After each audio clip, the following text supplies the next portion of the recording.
Aaliyah. Aaliyah.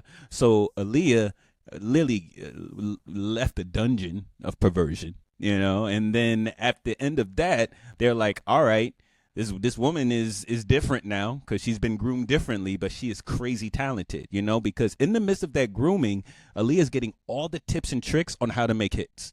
Oh yeah, she's. Because think about it, she didn't have the strong voice, but R. Kelly gave her all the tips and tricks. And this is how we know R. Kelly didn't only focus on her vocally, he focused on her image. He focused on how she should act around people. He focused on the interviewing skills. Yeah. He focused on the acting. It's like, because at the end of the day, it's like, you can't tell me that R. Kelly did not have his hand on why Aaliyah moves the way she did. Oh yeah. I mean, graceful. I mean, I'm serious about that. Like there was a movement of her that was not necessarily open to the public. It was more standoff. She had a thing about her. Yeah. And it was a very mature thing. She was young. And she was laid back. She was chill. So she gave the vibe that, that you could be relaxed around her. But here's the cool thing about it is her personality matched her voice, And what happened was when they moved her over to Timbaland, those people, that camp, the beat making was dominant. And they'd have all these talented songwriters, and they were phenomenal singers, but they had to learn how to sing within the beat, because you can't go against a Timbaland beat, can't. Because he has way too many things that's keeping the rhythm going, the movement, the emotion, the feel. He really does incorporate that all in his track. All you got to do is know how to ride the beat. Yeah, and I think pretty much out of all the artists I think Aaliyah was one of the first artists that kind of set the mark on how to ride the beat, Then you started seeing Timbaland have chemistry, not with a lot of people after that, just a few, because Justin Timberlake was another person that has a great chemistry with Timbaland. Oh wow, great chemistry. You're right. But the thing is like, if you really look at all the artists that Timbaland was pushing, Missy was another one. So that there's a handful of people. Even though Timbaland has worked with literally probably hundreds and thousands of people, but there really was Genuine, another one, and the Genuine one was pretty interesting because Genuine wasn't that singer to ride the beat. No. You could tell the way he sang, he didn't want to ride the beat. He wanted to just destroy that song with his vocals, because he'd be in that studio like,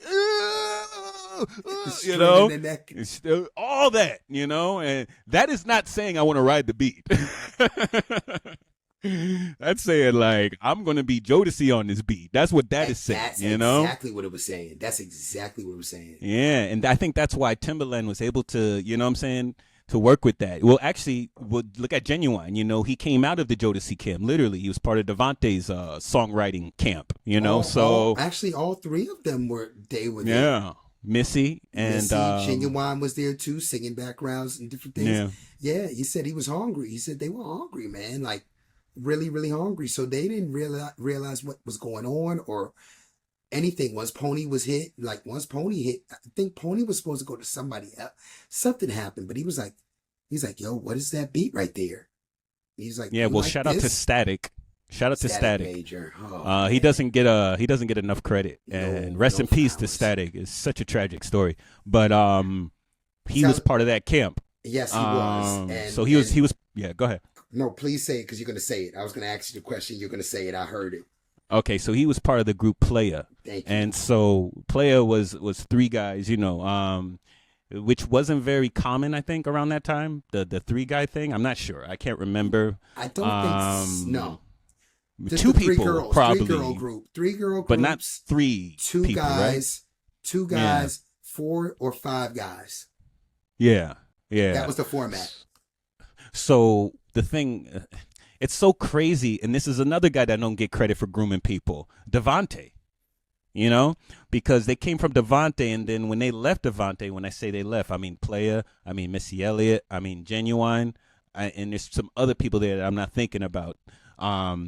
But Devante not only helped because think about it, Devante had people with all different type of talents and different type of tones and different type of visions and different type of skill sets, and he literally had to take all those people and put the pieces of the puzzle together, And as he's putting the pieces of the puzzle together, each person is starting to know their strength. You know, so he's putting the pieces of the puzzle. Genuine is starting to figure out what he sounds good on. Missy Elliott is starting to figure out how she can use her songwriting and how she can use her voice and her ability to come up with them quickly, how she can apply that when she gets out there. And then Static and all them cats. Static was a fucking beast, you know, because he wrote, he vocal arranged, and he can outsing everybody there, you know. And so he was just a monster in the making, you know?